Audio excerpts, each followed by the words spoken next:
how has your concept of what this phenomena is, how has that changed? I personally believe that there are many agendas at play. You just look at the humanity. You have very evil people, they are self-serving, and then you have people that are completely on the other side, very loving and compassionate with everybody. I think you have to expand that to also these other entities. Some may be higher dimensional, more evolved and stuff. Some are really self-serving and manipulative and deceitful. In whatever religions, you have both angels and demons, right? Right. Why would you assume that these phenomena are just on the bad side? I mean, it just doesn't make any sense to me. That can't be aircraft. There actually is a large unidentified object circling the Earth at incredible speed.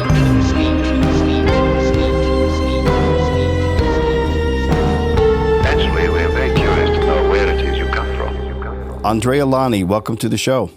Thanks for having me here. PhD in engineering sciences, an aerospace engineer with work involving NASA, Stanford, NATO's Science and Technology Organization, and the Von Karman Institute, a research leader at a university, a co-author of 100-plus scientific papers in aerospace, plasma physics, hypersonics, and spacecraft reentry. Also a member of the AIAA and the Scientific Coalition for UAP Studies. That's an impressive list, my friend. I mean, we could, just on the merits of that's an interesting conversation. But what makes this one more interesting is Andrea is a lifetime UFO UAP experiencer. So science meets UAP experiencer, and we converge here. What was the moment you realized your personal experience with UAPs, UFOs was a real thing, or you knew that something else was out there? Well, in fact, I knew that even before starting my career. Actually, that knowledge is what led me down the path of becoming an engineer and a scientist. Yeah. And everything basically started in 1983 when I was at the seaside with my parents, and we were standing on a balcony and during the night, and suddenly we see an object appearing 10 meters in front of the balcony. This object started spinning at a very high RPM, and while spinning, it became luminous. It started shrinking in size, and then it disappeared while emitting a flash of light. And then already, I was only 8 years old, but after that, I was hooked. I was interested in anything that was a bit anomalous, but also interested in science.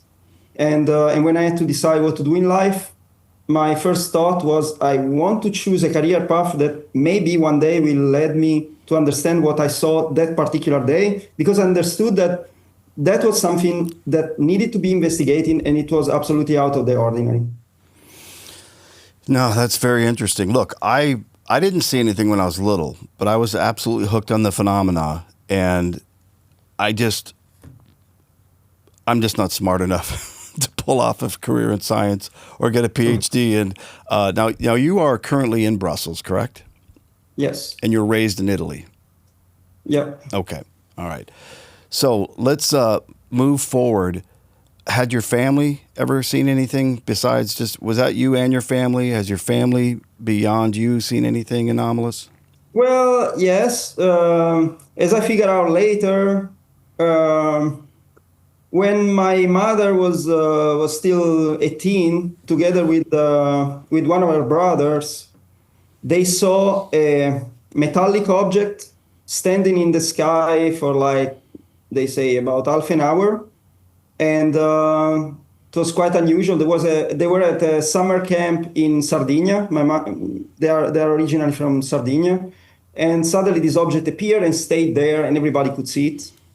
And then another interesting thing is that, so after this sighting in 1983, I actually really didn't think about this event for a long time. But then when I was maybe 12 or 13-year-old, I was actually a guest at the house of this brother of my mother. I will call it Uncle Luciano. And actually, Luciano told us that in 1983, so the same year, he actually had an encounter exactly on the same balcony, but few weeks after we had left. And what he described, and he actually was so impressed by the event that he even made a sketch that he kept inside the book, and he showed us the sketch, how this object was looking like. So it was actually, again, during the night, he was looking around, and coming high in the sky on his left, he sees this object rotating.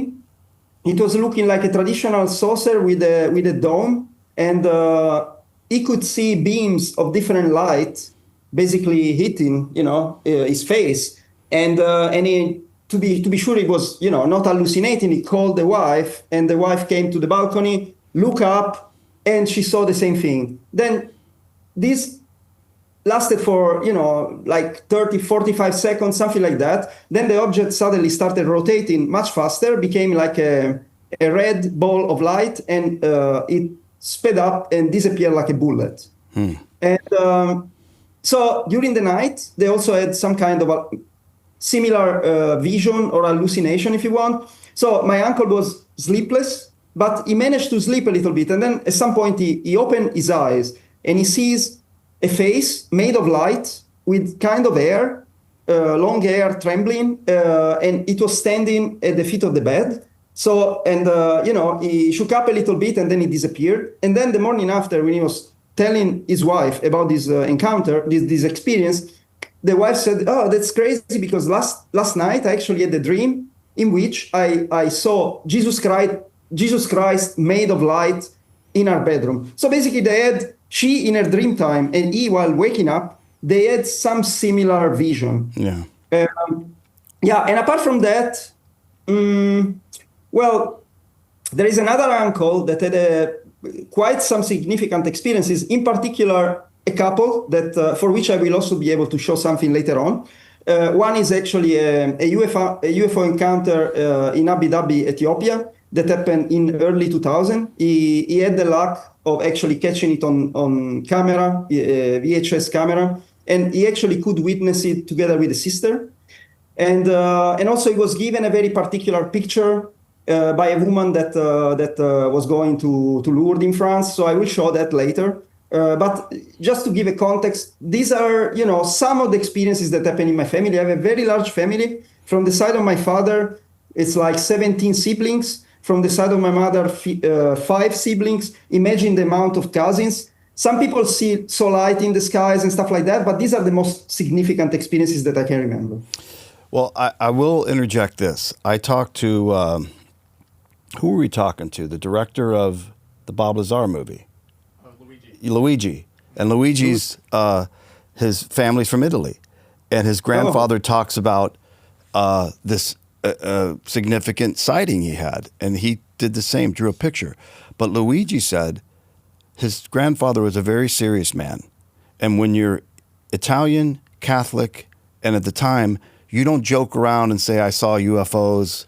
Like the family looked down on that. So it disappointed his grandfather that nobody believed him, but Luigi believed him and went on to end up being like a MUFON director for Canada and made these films, and it sparked his interest, a lifetime interest. So, but it sounds like your family, pretty significant reports and activity throughout your family. Yeah, absolutely. So I know you and I were talking, and there was a period of time where not a lot happened, but then an event happened that sparked more than like the nuts and bolts craft experience for you, that kind of opened you up to other paths to maybe seeking contact. If you'd like to talk about your journey there. Yeah, so I didn't have the chance to see UFOs till actually 2017. That was a very, very, very difficult period for me. I was experiencing a very painful health issue that got me stuck at home for about 11 months. And I remember I had a trip planned with my girlfriend to San Francisco, and I was sick like crazy, and the trip was like in a few weeks. So that day it was about 1 a.m. I was looking at the sky, and basically in my mind I thought, how cool would it be to have an experience like the one that I had when I was a child, now that I'm an aerospace engineer, and if something happens, I could have, more critical thinking. I could understand a bit better maybe what I'm looking at. And immediately after that, I went to the bedroom, and my ex-girlfriend was already lying in bed on my right. So I lie in bed, and then she makes me notice a very strange sound. It was some sort of metallic, high-pitched sound. And I was thinking, well, this is very weird at this time of the night. Who is doing anything, no? And then, so that kept me awake. So I was staring at the ceiling, and suddenly I see a single ray of green light entering from the window. And in a matter of 1 second, the whole room is completely enlightened in bright green light. So what I did is I asked my girlfriend, what's happening? Let's go to the window and see what happens. And she basically turned with the face to the wall, and she said, no, let me sleep. So I said, okay, whatever. So I jumped out of the bed, pulled the curtain, and what I saw outside were 2 discs of bright green light that more or less with the diameter of 2 meters each, which I can determine because they flew over the roof of the neighbor, and I know the size of the facade. And so let's say 3 of these objects would have covered completely the roof. So let's say 2 meters each. And then, I was a bit puzzled. There was no noise, nothing. And then I went upstairs to try to see if I could see past the roof of the neighbor, but I couldn't. So that was interesting. Then another thing that I remember is that in the same period, I found myself once in the bedroom, staring at the bed where my girlfriend was lying, and I didn't know how I got there. I was like, and it was something very unusual. It never happened to me. It's really one event in a lifetime. And but I didn't, let's say I brushed it off because at the time, I wasn't really thinking about time anomalies or, I don't know, abductions or whatever. But 1 year later, in 2018, and here we go to the event that you were mentioning, I did another experiment. So again, this time I was alone. We had already broken up with my girlfriend. I was staring at the sky. So normally, because of the light pollution in a city like Brussels, if you look at the sky, you cannot see many stars. Let's say I could see 30, 50 stars maximum. And again, I did the experiment. In my mind, I was asking for a contact. And what happened is, in the matter of 1 minute, I saw an avalanche of lights covering the whole sky. I'm talking about thousands of lights. In every direction, there were like countless number of stars, or stars of lights. I don't know what they were. But that, caught my attention, obviously. And so I opened the window, and it was a February, so it was cold, but I wanted to be sure to get some fresh air, no? And when I opened the window, I also saw a purple orb crossing the Orion belt. So that, to me, felt like some kind of mystical experience. I couldn't understand it, but I understood that it was the second time in a year that I had made an experiment, and somebody was somehow responding to my mental, requests. Yeah. So, what happened is in a matter of few weeks, I had an accident at home that could have ended up really, really bad. But I managed just to, survive, but break my left ankle. I got surgery 2 days later, and then I got stuck home for 6 weeks.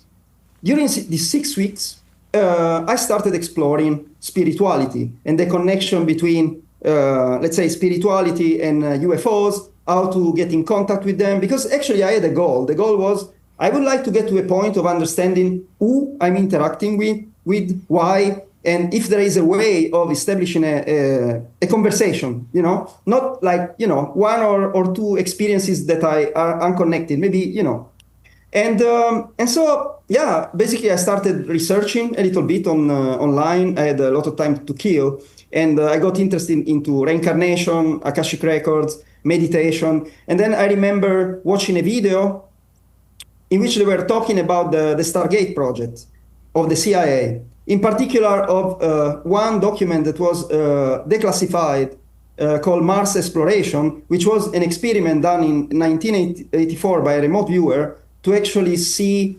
what was happening on Mars 1 million years ago. And he saw, a quite distressful situation with the civilization that was, dying or something. They had to find another planet, and some of them went underground.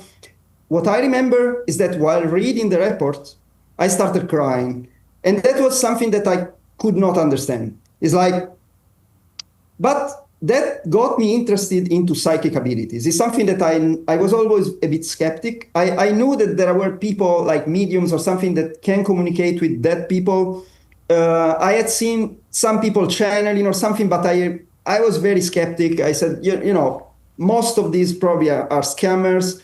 And I didn't know that you could actually, you know, actively engage to provoke this phenomena or communicate. So that was like opening really like a huge doorway for me.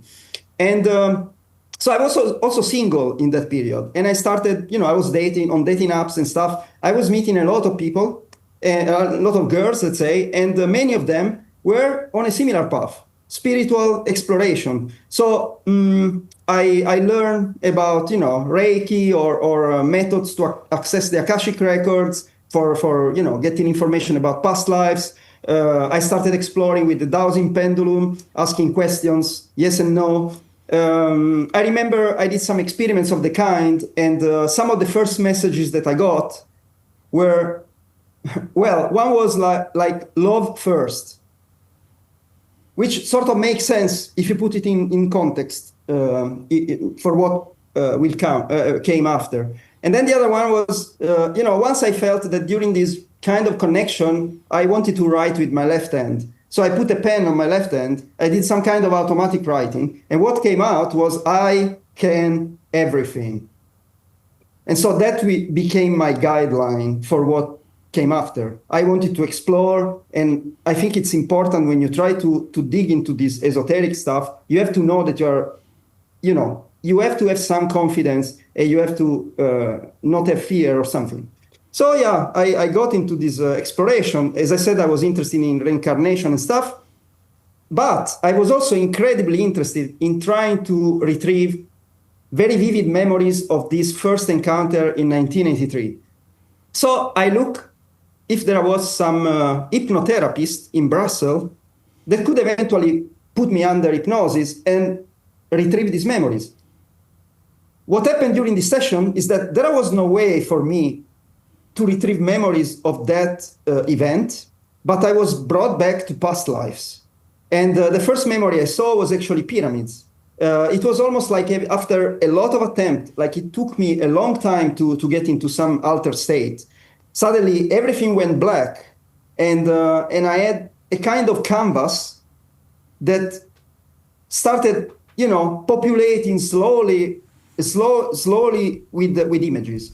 And the first ones were pyramids and lights in the skies and some entity which was looking a bit like Anubi or this kind of Egyptian god with you know, half human and half animal. And yeah, so that was a very powerful experience. And after that, I had also other things. So this was all in 2018. So the months following this sort of spiritual awakening call, if I can call it like that. After that, 2019 was probably even a more powerful year for me. Started in January. Basically, I was going to a conference in San Diego from the IAA that you mentioned. And I had arranged to have a one-to-one session in person with a YouTuber that I was following, some kind of psychic that could look into your energy field, into your past life. She was a remote viewer or claimed to be. I said, okay, I need to get some more information from an external source. I want to have something to explore. And so we had this 1 hour session in LA. And I will show something later related to this session. But basically what happened is that after this session, I started having contact with an entity that I believe being a mantis. After that, I started having time anomalies. The first time that I noticed time anomalies, so what happened is I had put the alarm at 9:30 in the morning. I woke up around 9:20 or something. I go to the bathroom, I come back, I check the time, 9:23. I said, okay, I only have 7 minutes before the alarm, rings, but I still feel tired. I want to sleep. I went to sleep, and then suddenly I woke up. I was like, oh my God, it must be so late. I checked the time, and it was 7:08. I was like, sorry, 3:08, I think. So I said, how is it possible? Like, it's almost like I went back in time like 80 minutes. And then I started rationalizing. I said, okay, maybe I just, I woke up, I was a bit groggy, and instead of seeing 9:23, it was 7:23, and then I slept, for 40 more minutes, or maybe I dreamt the whole thing. But then what happened is that day was a Monday. On the Friday of the same week, I had set the alarm at 9 o'clock. The alarm rang, grab the phone, switch off the alarm, start checking my emails, go to the bathroom. Probably 30 to 40 minutes passed before I decided to go downstairs to the kitchen to have breakfast. I come into the kitchen, I look at the clock of the oven, and it's saying 8:47. I said, it's impossible. It should be at least 9:30 or something like that. Then I checked my phone, and my phone was telling me 8:48. And I said, how is it possible? Then I checked the alarm, and the alarm was set at 9 and deactivated. So this time I had different instruments unconnected, different devices. The oven of the kitchen is unconnected. So it's almost like between going from upstairs to downstairs, time went backward, maybe 30, 40 minutes. And it was the second time in 1 week. So that was the thing. I said, okay, there is something that I cannot explain, but it's happening, And then in this kind of period, I was also looking for groups in Brussels that were interested in esoteric or UAPs or whatever, UFOs at the time. UAP was not really used, but I couldn't find anything. I could find some Turkish girl that was doing group sessions with shamanic music, like drumming or singing bowls. She called it Cosmo Energy. It's basically a branch of shamanism that was developed in Siberia, in Russia. And I started going to sessions with other people. And every time there was something that I was feeling. Maybe sometimes I was feeling some energy. Sometimes I was seeing some light while with closed eyes during the session. And then there was one event in which at some point during the session, I felt absolutely nothing. But towards the end of the session, when the music stopped, I started feeling a very strong vertigo, almost as I was on a rotating table. I started feeling this energy throughout my body, this vibration, and then my eyelids started fluttering uncontrollably. And also, I felt that my head was like lifting a little bit. And so she came, the Turkish lady came, she put her hand on my heart to check, I don't know what. And even that didn't stop the experience. So after, let's say, 10 minutes of this very intense situation, I started shivering. And basically for 3 hours straight, I was shivering. And you have to consider this was during summer. So it was absolutely unexpected. Something opened that day, I believe.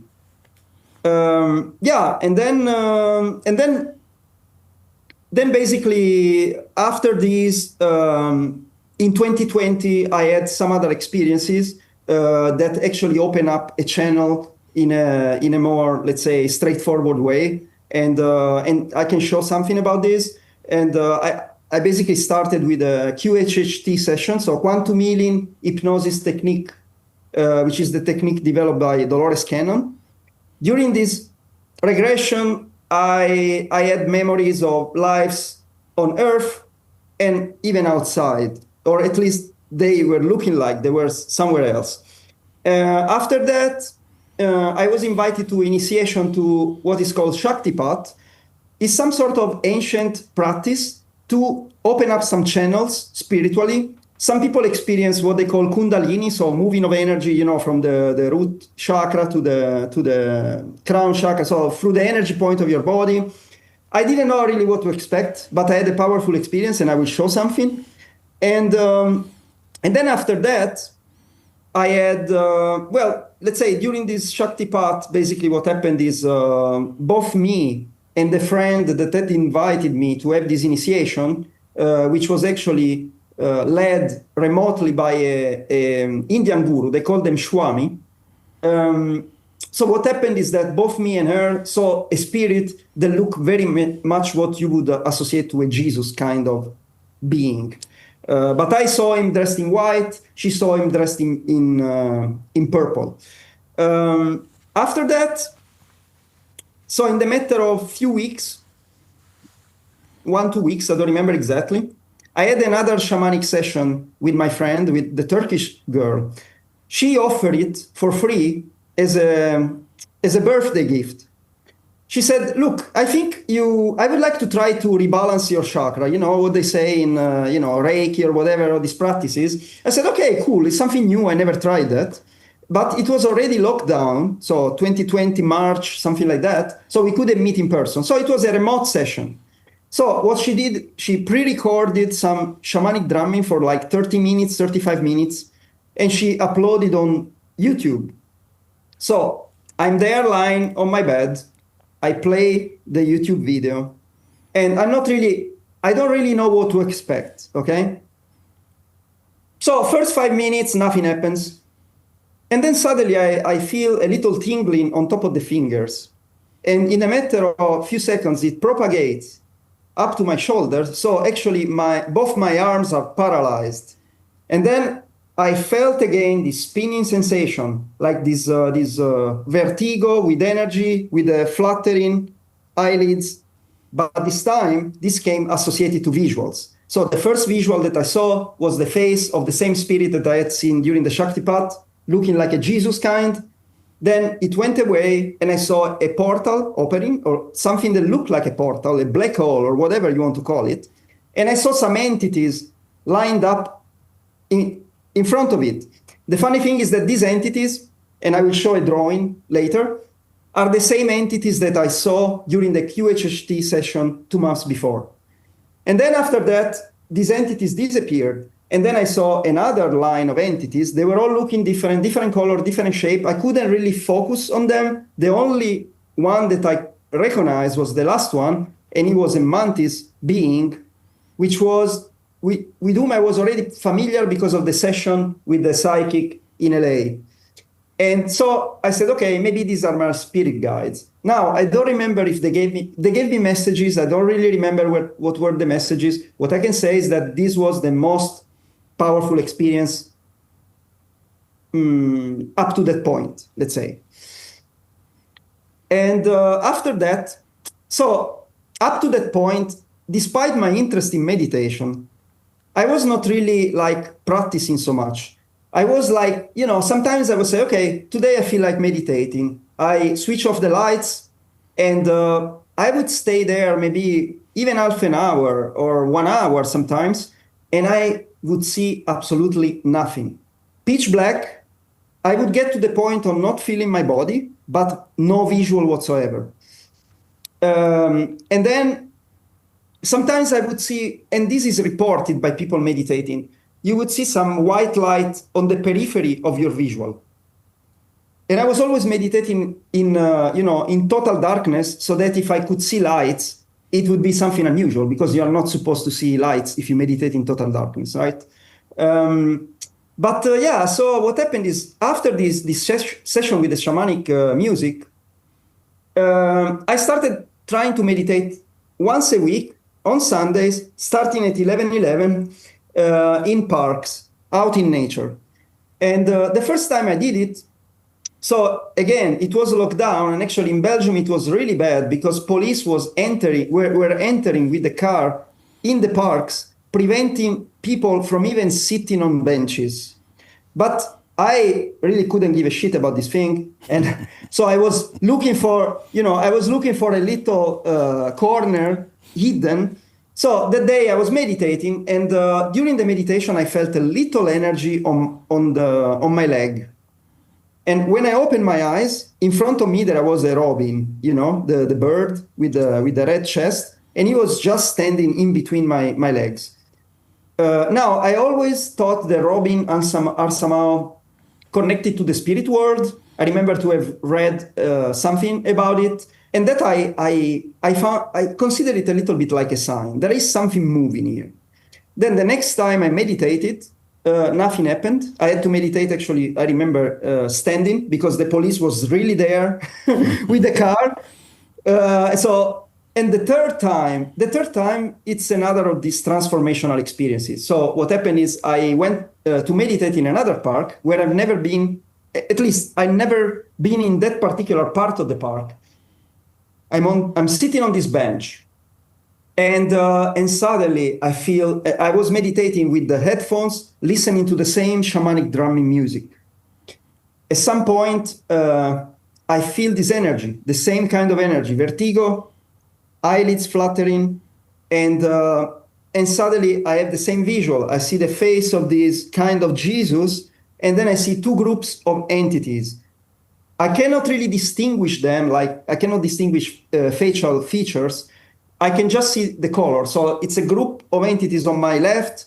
Actually, I have to say, in my interview with Ross Coulthard, I said that the one on the left were emitting blue light. In reality, they were emitting green light, and on the right, blue light.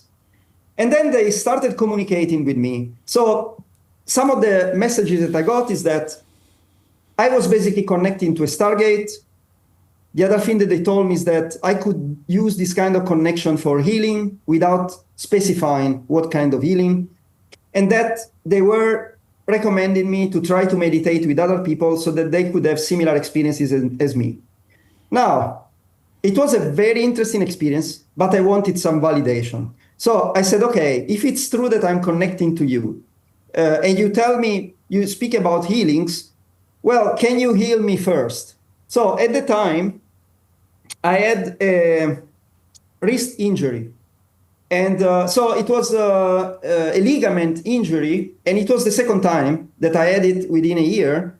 And the first time I had to take a cortisone injection to get rid of it. But then I had an accident, and this time I didn't want to take another cortisone injection. So I said, okay, let's see, probably will go by itself. But it didn't. So what happened is I had so much pain that even lifting an empty mug would cause me pain up to the elbow. So I said, okay, can you heal these? So the day after, I go to the same meditation spot with the intention of being healed, right? And actually what happens is, another thing that I can say is that up to that point, I had always suffered for extreme light sensitivity, to the point that if the sun is out and I'm standing without sunglasses, I will get migraine or even nausea in the matter of few seconds. So that day the sun was out, was really strong. I said, oh shit, I have to go back home, take the sunglasses, and I come back. So I come back home, go back, meditation spot. Meanwhile, I forgot what was the reason of this meditation. So I had, I had experiences again. I saw different entities, I got messages. And then once I'm walking out of the park, I hear this internal voice telling me, check your wrist. I said, oh, yeah, indeed. And then I was like, I don't think I feel any pain. And so basically I started putting pressure, lifting weights, moving the hand and the wrist in whatever way. I had no pain anymore. And I said, wow, this is really something. So I will try to follow their guidance. They're telling me, bring people to meditate with you. And I did that. I invited friends one by one to come sitting on the same bench, meditate with me, and said, okay, you just have to stay open to whatever happens. Don't be afraid. So people were having experiences. Some were seeing entities, feeling energies. I remember the very first one that I brought. She felt something, some energy or something during the meditation. But then we started walking around the park, and suddenly she stares at me and said, I cannot move anymore. I said, what do you mean? She was completely paralyzed, like a statue. She couldn't move even a finger. And it lasted for like 30 seconds, more or less. And then at some point she collapsed on a bench. I said, okay, there is something here. And so after having experimented a little bit with this, I started organizing group meditations, always in the same park, because I thought that this Stargate was somehow connected to the park itself.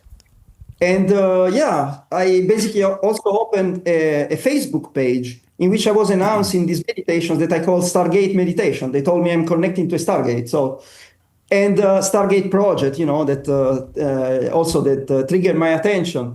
And and basically I had people remotely, like even without eye contact, they were playing music, the same music that we were playing, starting at the same time. And then when they were having some experiences, they would basically reach out to me. We would have a Zoom call and they would share their experiences. Okay, I saw entities, I felt energies.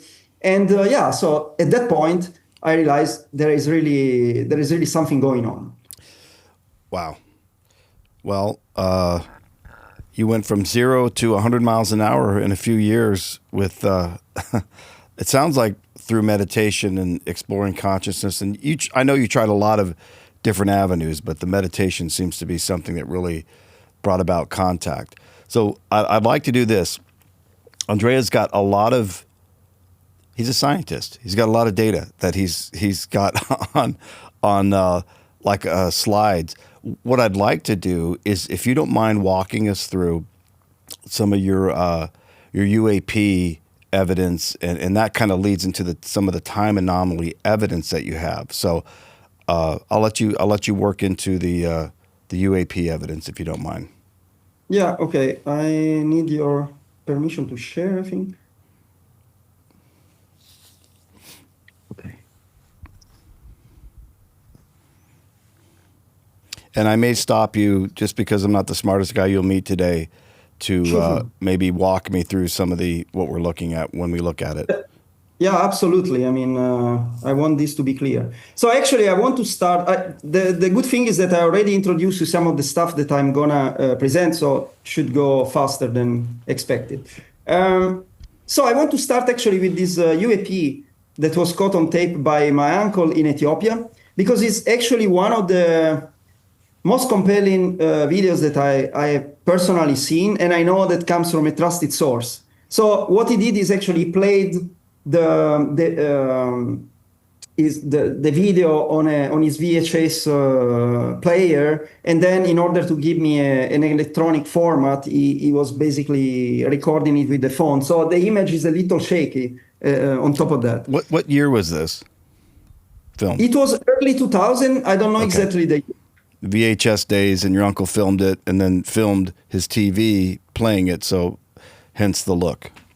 Yeah. So around 26 seconds, so I will go a little faster. There is an object appearing high in the sky on the top left.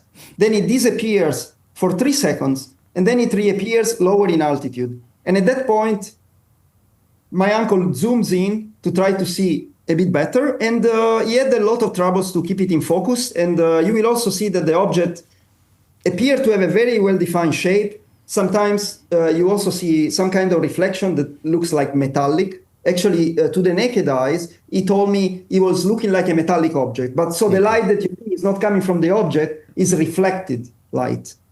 So here we start. I will go a little further. Let's see. About here. So you look here in this region. Here is the object. Yeah.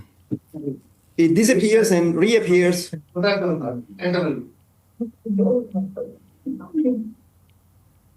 The shape, it's a little bit like a tic-tac,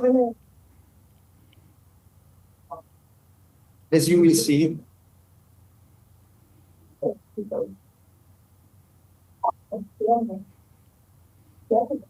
And then my uncle is complaining in the background that he cannot keep it in focus at some point. Ooh.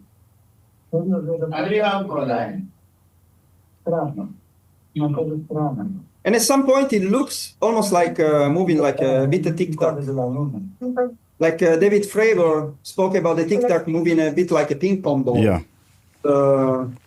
But I don't know. It's interesting, definitely anomalous, and it was not an insect, and definitely not a reflection. So for me, this was quite compelling. Then I mentioned the session in LA with the psychic. So for me, that had quite some consequences, I would say. And the main one was that it got me in contact with some entity which I couldn't see. So what she told me at some point during this 1 hour session is that I can see an entity that looked like a mantis being behind you. And he tells me that his name is Gala and he's some kind of teacher for you from the other side. You can consider him as a spirit guide. And then I said, okay, well, very, very interesting. And then one significant event that happened during this 1 hour is at some point, after a few minutes that she told me that, there is a hummingbird coming, basically flying full speed towards my face. And then it stopped, turned, and flew like full speed against air face. So she had to move out of the way not to be hit full speed. And then the bird make another turn, and then at the end it settled, hovering in between us, like in between our faces, almost as he wanted to acknowledge some kind of connection with us or listening to the conversation. It's definitely an unusual behavior for a hummingbird. And this hummingbird, so this is when you were doing the shamanic session in LA, and the hummingbird comes right up to your face, then up to her face, then kind of hovers between the both of you?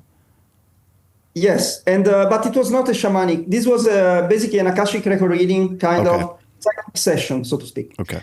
And so what happened is, as soon as the session finished, I'm on a bus from LA to San Diego. The first thing that I do is I put Gala Mantis being on Google, and this is the screenshot, the original screenshot.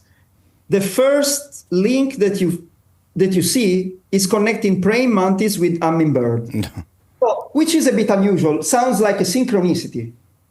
And I said, okay, that's interesting. Then the day after, I was in San Francisco during the night, sleepless. At some point, I look around in my room and I said, okay, if it's true that you are around me, give me a sign. What happened is I fell asleep almost immediately. And then I woke up a few minutes later, feeling somebody grabbing my waist, shaking me up violently, so that I woke up and said, oh my God, there is an earthquake. And then I said, no, but somebody was touching me. And then I said, I asked for a contact. What if this was a sign of this entity? Then 1 month later, I was basically, I got some skin infection. At that day, I decided to go to the doctor. But before going, I said, okay, what is the message of the day? I put Gala Mantis being on Google. It was the first time after 1 month. And the first link that day was connecting praying mantises with parasites. And when I went to the doctor told me, you got a bacterial infection, here is the antibiotic, which actually fixed my problem. So it was almost, and the thing is that if you look for the same link after, you wouldn't find it. And the other thing is, if you don't put Gala, I wouldn't get that kind of link. So it was almost like this entity was aware of something that was happening to me. The first time with the hummingbird, the second time with the parasites.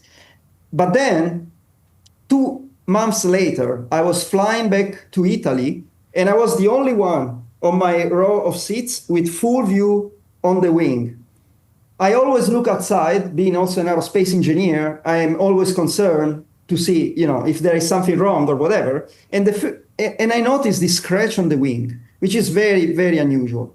A big scratch. I took a picture, and then later on I was like, I don't know, but this to me looks like a mantis. And then I found this video in which they were talking about mantis beings, and you see these poses like that, and then he's a spirit guide. He's almost like dressed as it wearing a robe. So I said, okay, that's interesting. If it's NHI, they have some sense of humor, and if it's NHI, they can also show that they can manipulate matter at will. They can create a scratch that look like them, a self-portrait on a wing. So who knows? And then, I had other contacts under hypnosis and whatever with this entity, so I am pretty sure this entity is around me. I never saw him with open eyes, but... Gotcha. Yeah, then I mentioned the QHT session, and I mentioned some entities that I saw. So during the session, at some point, I was in some planet which didn't look like Earth, and it was very dark, very starry. I mean, starry sky with millions of lights, and there was also a very particular mountaintop. And I remember looking into a pond to see how I was looking like, and I was looking like this. So, very long neck, round head, these elongated eyes, and then this sort of piggy nose, and it was completely white and skinny. I was sharing this experience 3 years later with a journalist, and when I showed that to her, she was like, wait, I want to show you something. She showed me this other picture. This is a drawing that was made by a woman that she interviewed. This woman, under hypnosis, remembered to be abducted by entities that were looking like this. Now, I think you can see some similarities, and also this is not the typical gray being or some other kind of. There are very particular features, and we both caught the main features. And then this journalist actually introduced me to a guy who is a forensic consultant and also an electronic engineer. He uses and develops hyperspectral cameras, both for let's say forensic studies, for medical studies, and for fun. Sometimes he also uses it for doing some more parapsychological investigation, or even to go and do expedition to see UFOs. He said, sometimes I take videos of people, and people that I think they are particular, and sometimes I think they are not human. And so what happened is, when he looks, for instance, he said, this day I saw this woman. She was very, very skinny girl. To me, I thought she was not human. So I took a video of her, and basically by processing the video, but looking in a particular frequency range, basically she looks like that. And when I saw that, I thought about the entity that I saw under hypnosis. Then I showed this picture to some people. So what is a hyperspectral camera? Hyperspectral camera is a camera that can see beyond the visible, basically. Typically, this kind of camera that he uses see between the ultraviolet and infrared, so let's say between 300 and 1,200 nanometer. And then he does further post-processing. He can look at the biophotonic emission of bodies or even of plants, and he can do all kinds of stuff. He can convert light into sound, and so on and so forth. Anyway, so I showed this picture to some people, and of course they say, well, these are the shoulder. You can clearly see the shoulder of the girl. In reality, the girl was very skinny, so these are not the shoulder of the girl. And then they said, but you see the very long hair. In reality, the girl had long hair, but these are not the hair, the shape of the hair of the girl. So there is something interesting in here. No definite answer, but just a data point. Yep. Then this is another major thing that sort of had an impact on my journey. So I mentioned the uncle that shot the video of the UFO in Ethiopia. In 2001, few months before I moved to Belgium for good, I went to a marriage, and I was talking to this uncle, and he showed me this picture. He said, the one that you see here. He said, well, I got this picture from a woman who was going to a pilgrimage. At the time, for let's say, before meeting him again, and this happened only a year ago, I thought that he mentioned a pilgrimage in the south of Italy for Padre Pio. In reality, he told me, no, what I told you, and sorry, but it was 20 years ago, this woman was going to a pilgrimage to Lourdes, which is in France, the place, where the Divine Mother or whatever is known to make miracles. And so at some point, the bus where all these people were going let them out, and this woman take a picture of the sun with her analogical camera, so not a digital one. And when she goes to the shop to develop the film, this picture came out instead of the sun. And when the woman looked at this picture, she said, oh my God, this looks like Jesus, this is Jesus. So sometime later, she was telling the story at the hairdresser. My auntie happened to be there and asked for a copy of the picture. She actually got the film. My uncle took the film, got copies, and I got a copy of the picture. And I kept it in a book for like from 2001 till 2018. So it coincided with the period of, the moment in which I started expanding to more spiritual stuff. What I want to show here is, in recent time, I learned about this painting. It's called The Prince of Peace, and it was painted by this girl, a little prodigy. She was only 8 years old when she painted it. She's called Akiane Kramering. Some researchers notice a similarity between this face and the face of the Shroud of Turin. And actually, I'm from Turin, by the way. And the funny thing is that few months before getting this picture, I actually saw the Shroud of Turin because there was a jubileum during which they exposed the original Shroud of Turin to the people, to the masses. So I said, okay, if this has anything to do with Jesus, maybe if I overlap these three pictures, you see some similarity. And so this is what I did.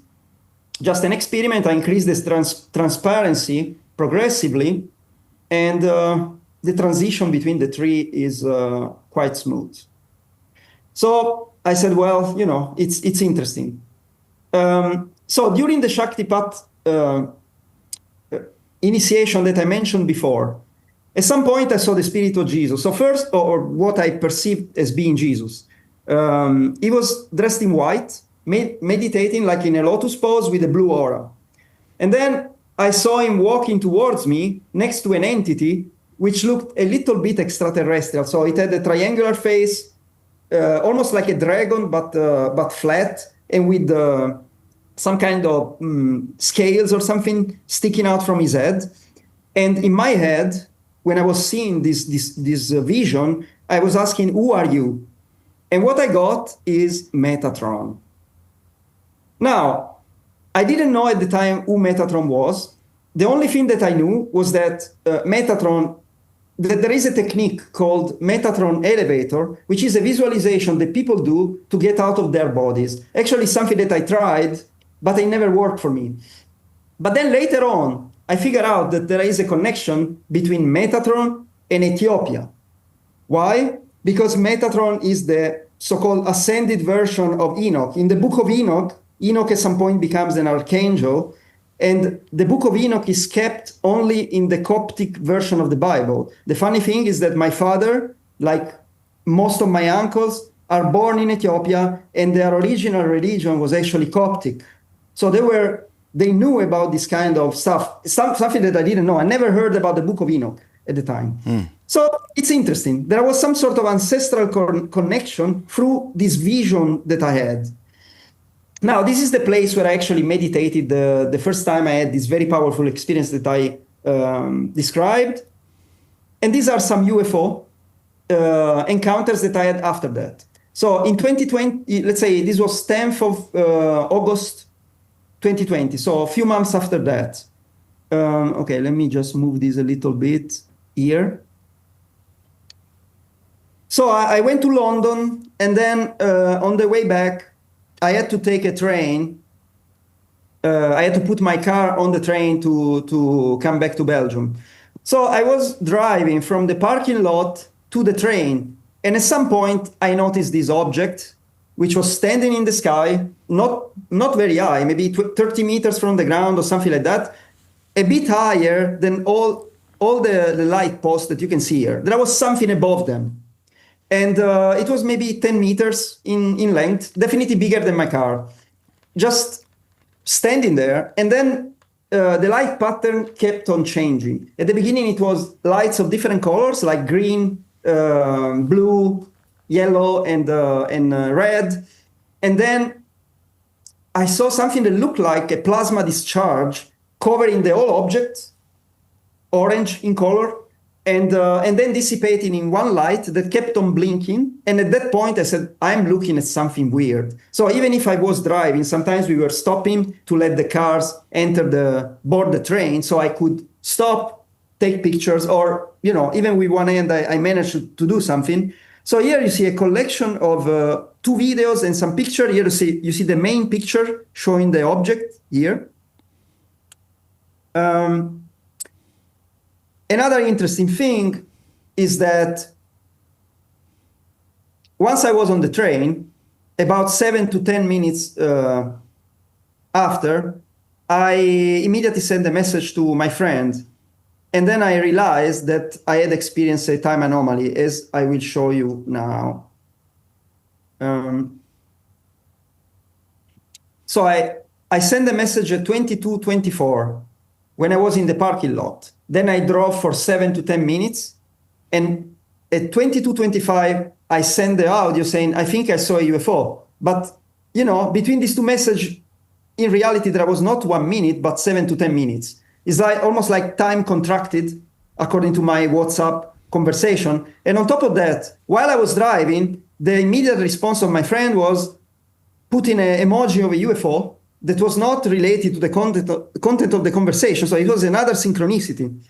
And then, if you look on the same phone, but on the photo app, the timestamp of the, let's say, the difference between the timestamp of the first picture and the last picture is about 4 minutes. So the photo app tells me that I could observe the object for at least 4 minutes, but the time between the two apps, WhatsApp and the photo, are not synchronized. How is that possible? Yeah. Then, about a year later, I basically was meditating in the forest with a friend, and during the meditation, at some point, I got the message: once you leave the forest, cross a certain park and look up. We will show ourselves to you. And then I said, okay, whatever. I didn't really believe that. And on top of that, I forgot about it. And actually, I went home without crossing the park. But then the day after, I was getting out from my home together with the same friend. And we just walk a little bit, like in this block. And then we see this object coming towards us. It was basically, coming more or less at about 30, 50 kilometers per hour in between the blocks, in between the houses. And I was like, whoa, this is very weird. So it was we saw like three red spheres on top of each other. And they appear not to be connected. And they were moving rigidly, So it couldn't be balloons or something, because it was like they were locked in position. It was making no noise whatsoever. And also the size, it was about between 2 and 3 meters in height. So once he reached the corner of the street, it kept on going up. I took 2 videos, and then I took screenshots. And what you could see is that the object morphed somehow from 3 to 4 to 5. And the only movement was always a rigid rotation around his vertical axis. There is no way that balloons would do that. This is not a shape for a drone. So I don't know. It was a very interesting sighting. Then in 2022, so a year later, I had I would say the first face-to-face interaction with an entity. So it was during the night. Suddenly, I feel something touching my right arm. I open my eyes and I see a gigantic entity in the middle of my bedroom. It was about maybe 8 feet tall, like exactly looking like that. So wearing a robe, wearing a hood, emanating like white light and coming out of a spinning vortex of blue light. I honestly panicked. I screamed. I sat on the bed, ready to jump out, and it disappeared. The interesting thing is that a week before, while meditating, I was actually explicitly requesting to have a contact, and the message I was receiving is that you would be scared. We don't show ourselves to you because you would be scared. And then I was saying, no, I will not be scared. I saw a lot of you while meditating. But at the end, I was scared, right? And then later on, some people show me this picture. So this is a real picture of an entity that was taken in Valmalenco. Is like 2 hours and a half from Milan. It was taken. It's a place that is the Italian version of the Skinwalker Range, but it's like it's a place in the mountain that you can access whenever you want. And so there was a group of 4 hikers. At some point, they realized that they could not communicate. It was almost like they were in some kind of bubble that was blocking sound. So one of them started taking pictures. And in one of the pictures, this entity appeared, even though they couldn't see it with their own eyes. And the interesting thing is also you can see that it appears to come out of some sort of ring. Now, I know from people that research this case that went in this particular place, well, the ring is still there. So it's almost like when you have a crop circle, you know, that sometimes you have some permanent change in the way the grass grows. It happened also there. So actually, yeah, I noticed a bit of similarity from what I saw, but for the kind of shape. And then another face-to-face encounter that I had was, for as crazy as it sounds, with what I could describe as a fairy. And this time I was not alone.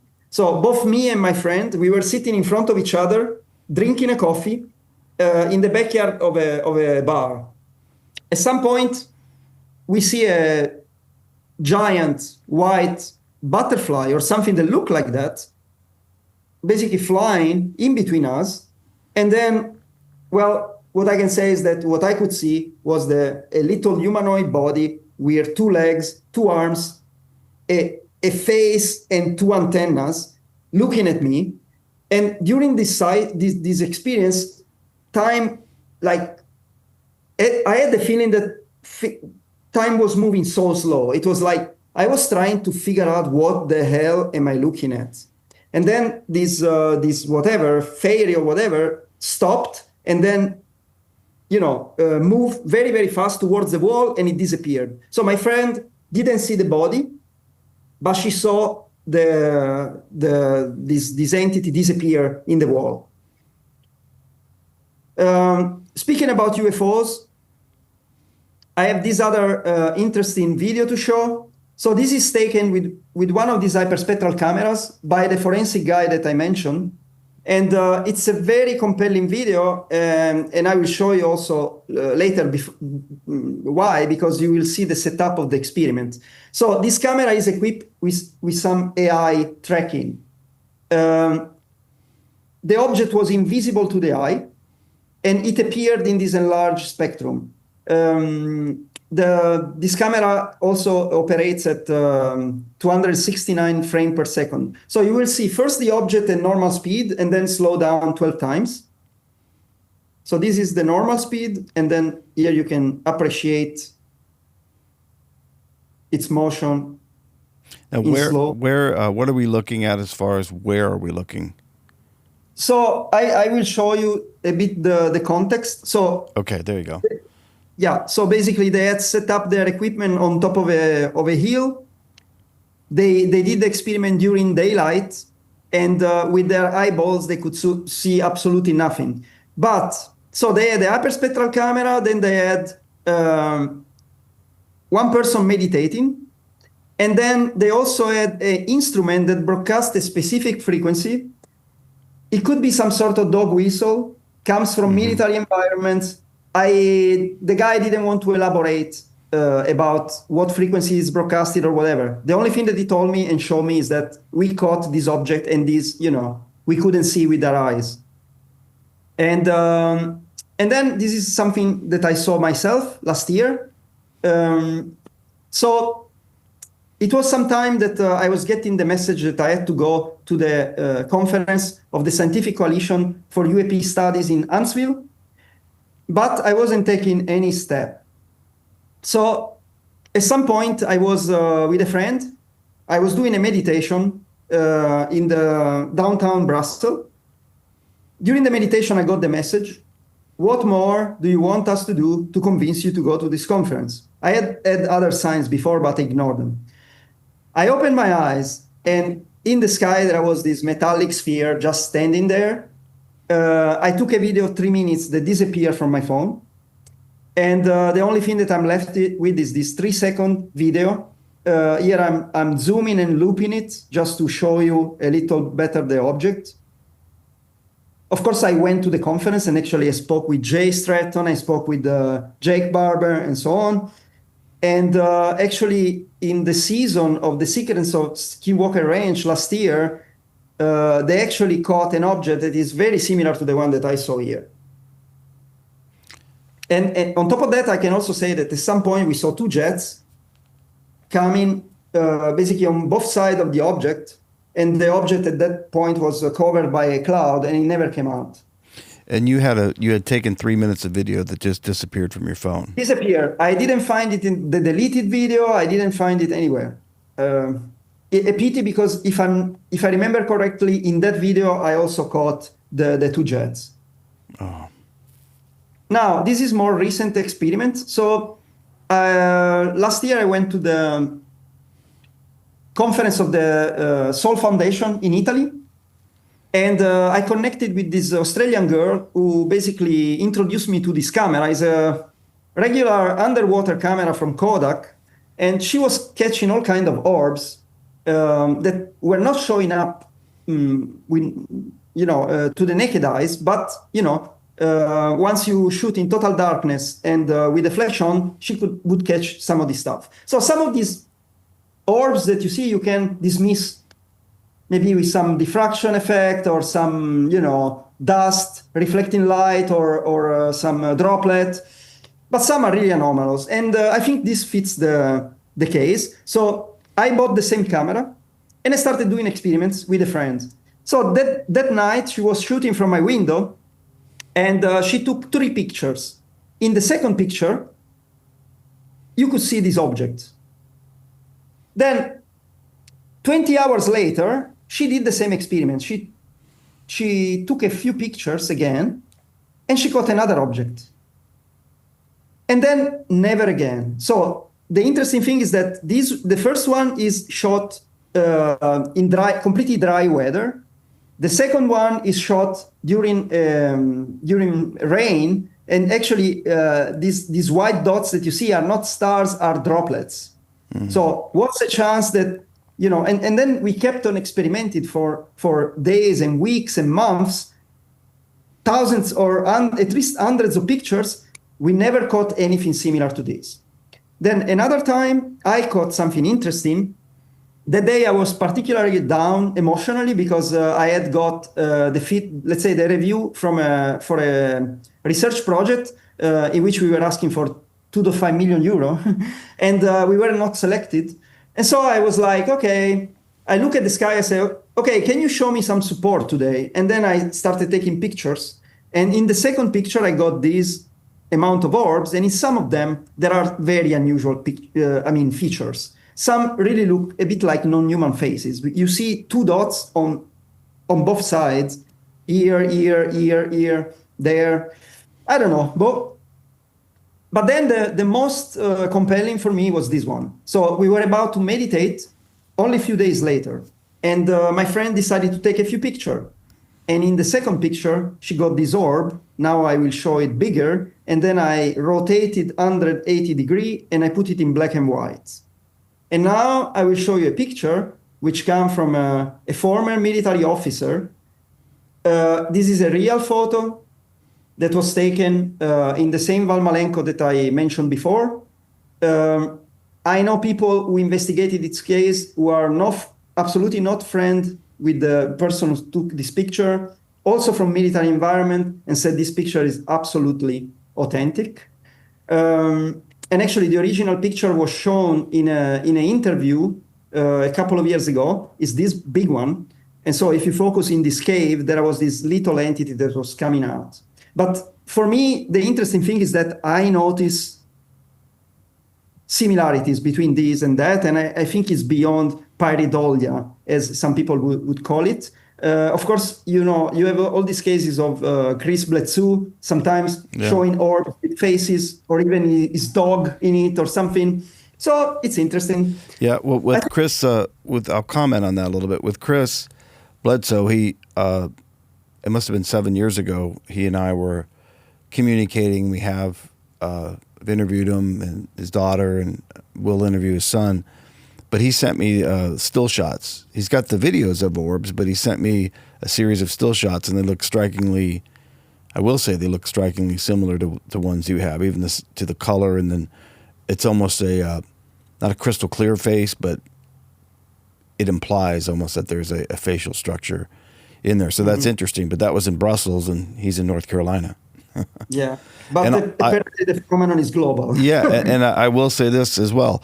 His initial experience wasn't that, but as he's gone on, the exploration into consciousness, into meditation, into intentionality, and even him being taken to where he saw pyramids. You mentioned you saw pyramids, an entity. His is like the divine feminine, but almost like to him, it's almost a messenger from God, and you're, with you picking up the imagery of a Jesus-like figure. But there are a lot of similarities, and I know you two didn't know each other and never met, but that's to be noted. Yeah, it's interesting. And now I think we're going to move on to some of the time anomalies, right? The experimental stuff. Yeah, so this is a scientist, right? And I will comment on this. Being a scientist, and not just a garden variety scientist, but you know about space. You know about space reentry vehicles. You know about physics. You know about hardcore science. And, a lot of people will dismiss your maybe your observations as just some guy.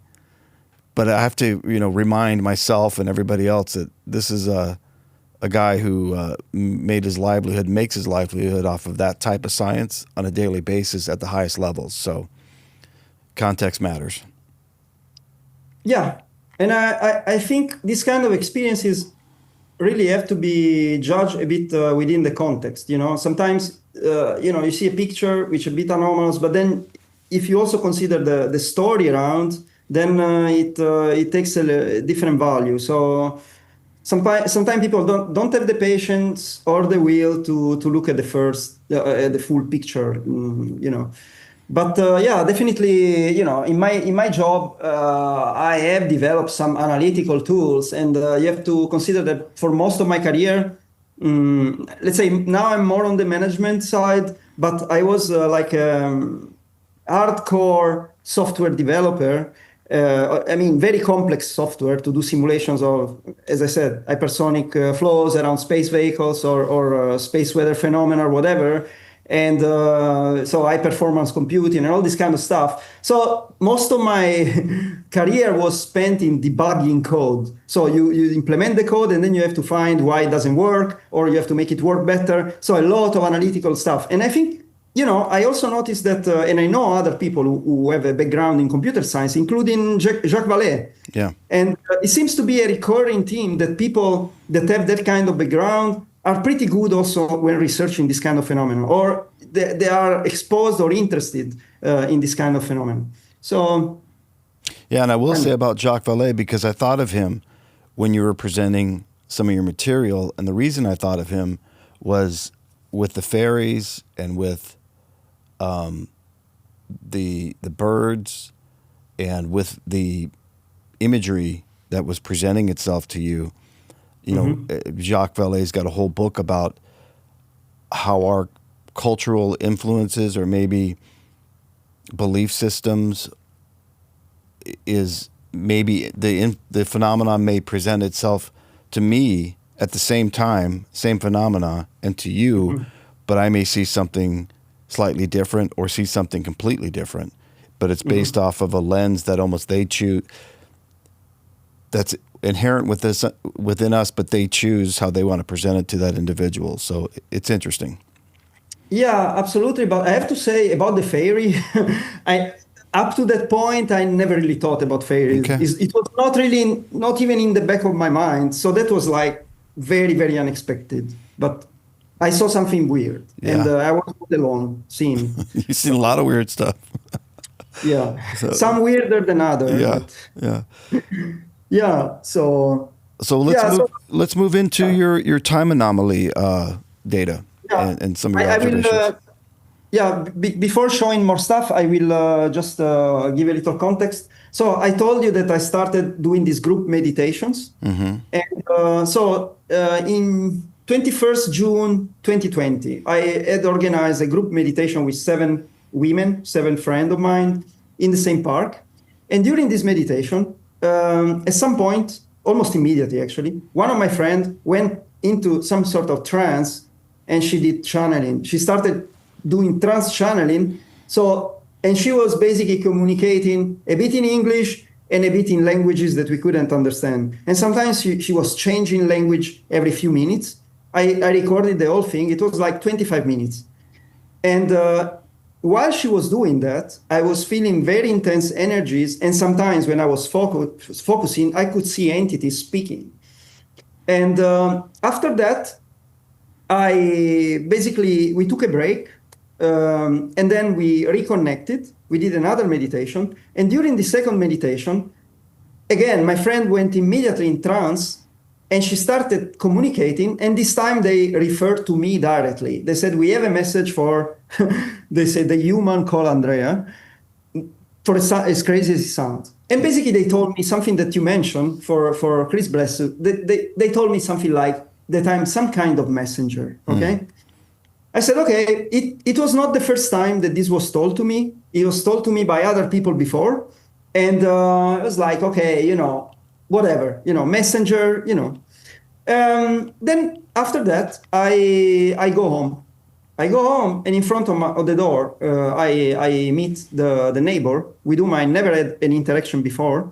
And she told me, well, the person living in front of you saw my cat entering from your open window. So I had a open window on the ground floor, on the street, and it was very, very slanted and long. So I don't know how the cat managed, but I said, okay, well, if your cat is inside, we will find it. So we enter. So I have basement, ground floor, first and second floor, little furniture because I was living alone. And so to find a big cat, with the owner screaming the name of the cat should have been easy, right? And most of the rooms were already locked because I never used them because I was living alone.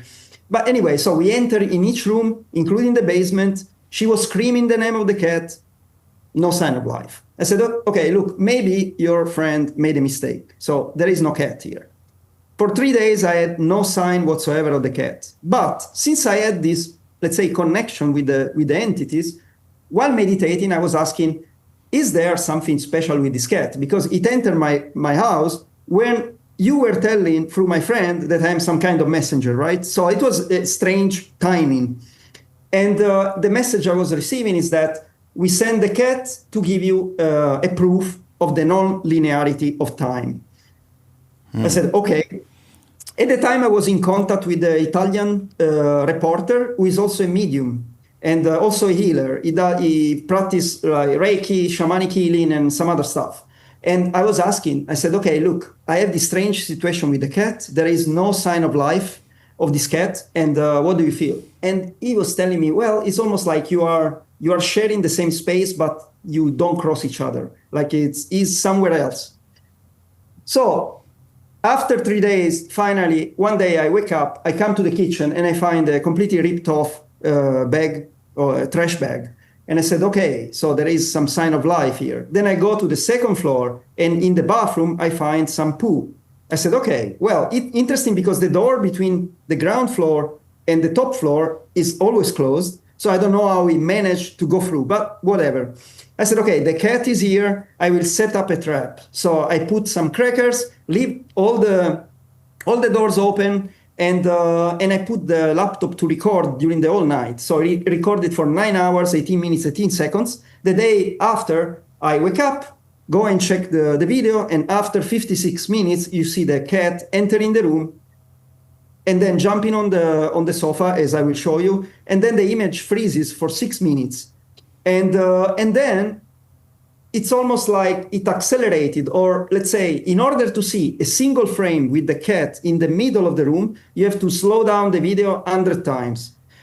And then everything comes back to normal. So from the point of view of the message that I was receiving about the non-linearity of time, if you look at the video that I will show you, it looks like time freezes, then it accelerates, and then it slows down. So almost like time is some kind of fluid. And other people have experienced this kind of thing, but I'm not aware of people that caught it on tape. So if you allow me, I will show something. And so this was the starting point for me to explore a little further and try to get really experimental evidence, so to speak. So I call it the Schrödinger cat. A lot of people, are familiar with this concept. Oh, sorry, I have to remove this. Okay, let's do that. Okay, so the cat enters the room, jumps on the sofa. I think I'll go a little further because it takes some minutes. At some point, the image freezes. Now, you have to look in the middle of the room here. You will see it like a flash at some point. Here we go. And then I show it 100 times slower so that you can catch the single frame where the cat is in the room. Here we go.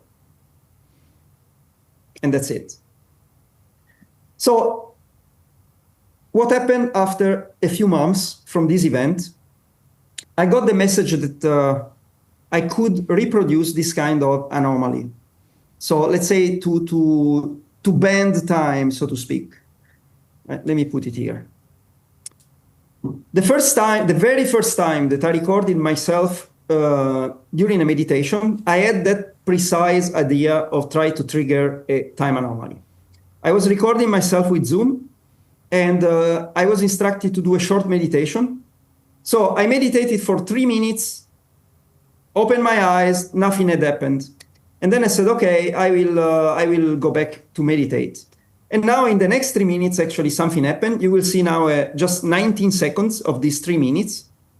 Before that, there was nothing really happening in the image. The image is low quality, but you don't see any anomaly whatsoever. But then suddenly you see this increasing number of anomalies and then something very, very weird. And so the message I was receiving is to visualize a structure like the one that I describe here. So a sphere with an inscribed cube, with an inscribed tetrahedron inside my heart, or heart chakra if you want, and to visualize them spinning one inside each other. That would have been the way to actually break the continuum of time-space. And on top of that, I also got the instruction, your body will want to move, let it move, don't resist. So I could have stopped the movements at whatever point, but I said, okay, they told me to follow, and I followed. So here is the 19 minutes. Then, sorry, 19 seconds. You start seeing some anomaly forming around my head. And then this. It's almost like the image was speeding up, but in reality, this is a normal speed. Now, it was interesting, but I would have always loved to have some more scientific validation for that. And recently, I connected to Stephen Lea. Stephen Lea has participated to the Mystery of Blind Frog Ranch, which is a series a bit like the Skinwalker Ranch. And he has a company in which they develop some quantum imaging technology. They use this technology to look for precious metals, for instance, gold. And they validated the technology with, he said, literally tens of thousands of astronomical observations. So they look at stars, for instance, high metallicity stars, which are stars with high content of metal, which basically are very massive and trigger a lot of relativistic effects. He said, okay, this video is very interesting. I would like to analyze it. So he extracted 556 frames from these 19 seconds, which you see here. It's a time series. And then he passed it through his quantum imaging, and he finds this pattern. So he sees for a pattern that lasts more or less 8 seconds, which is the moment in which you see this big anomaly around my head. And he said, well, I see this kind of pattern with the blue and pink colors only in 2 situations. One is when I'm looking at gold, and the other one is when we look at high metallicity stars. So what do they have in common? They trigger relativistic effects. So actually there are recent publications showing that gold triggers some light bending, which is associated to some relativistic effects, like time anomalies are also associated, are also a form of relativistic effect. So with a totally independent technology, looking at a stupid video, he found something anomalous, and he could kind of hint at the fact that there is indeed some sort of relativistic effect which is triggered. Then I kept on experimenting. I recorded definitely, I recorded probably, I don't know, 20, 30 videos. And in most of them, towards the end of the video, whether the video was 8 minutes or 1 hour, it was always towards the end, almost like you need to generate, a certain amount of energy or whatever to be able to get to that point. And the image would freeze, like in this case. The audio would continue normal. And then the image would go very fast. But then if you go and check frame by frame, there would be missing frames. And in some cases, what looked like a superposition of states. So me in 2 positions, not fully materialized. And I said, well, it's interesting. I caught all these kind of anomalies on my laptop. Would be nice to catch anomalies also on some other device. And it actually happened. It happened on the phone. So I was in a WhatsApp conversation with a friend. I was about to do an 8-minute meditation with the intention of triggering a time anomaly. All the messages before and after my meditation are synchronized between my phone and the phone of my friend who was in Chicago. So there are 7 hours of difference, but the minutes are the same. But the only message that she sent me during the meditation is shifted 4 minutes in her phone compared to mine. In my case, it's 27. In her case, it's 23. And then the message after is synchronized. So at that point, I said, okay, look, I have enough evidence for convincing myself that something is going on, and I stopped experimenting. Now, in more recent times, I was in a similar group, and I was sharing actually this experience about this particular phone anomaly. And immediately after I had written a message, I looked at my phone, and my phone was indicating 14:53, while my laptop was indicating 14:42. There were 11 minutes of difference between my Mac Pro and my iPhone, which is unusual. And then in the matter of 2 minutes, they synchronized again. But then for the next 3 weeks, my laptop kept on going backward in time, up to the point that on the 26th of November, so actually 22 days later, it reached 8 hours and 43 minutes of difference. So I had lost control of time on my laptop. And I showed this to some people, also people that are pretty skilled in electronics, like military guys and stuff. And he said, well, this is very, very, very weird. So at some point I found ways of hard resetting the time, because it's really not explainable to have such an inconsistency for so long. No, and what I will say is, again, you mentioned a little bit of similarities to Skinwalker Ranch, and talking to one of the technologists there, that his specialty is using technology that revolves around GPS, right? And your computer and your phone are GPS, sensors. That's what they're synced to. And on the ranch, they would find GPS anomalies and even some of the phone anomalies that would indicate somehow time is not cooperating. Time is behaving different at the ranch. And Absolutely. So pretty interesting that you kind of ran across the same thing. Yeah, and multiple times. And then, at some point I said, okay, I would like to get a bit more scientific in this investigation. So I contacted the Institute of Noetic Sciences, which was funded actually by astronauts.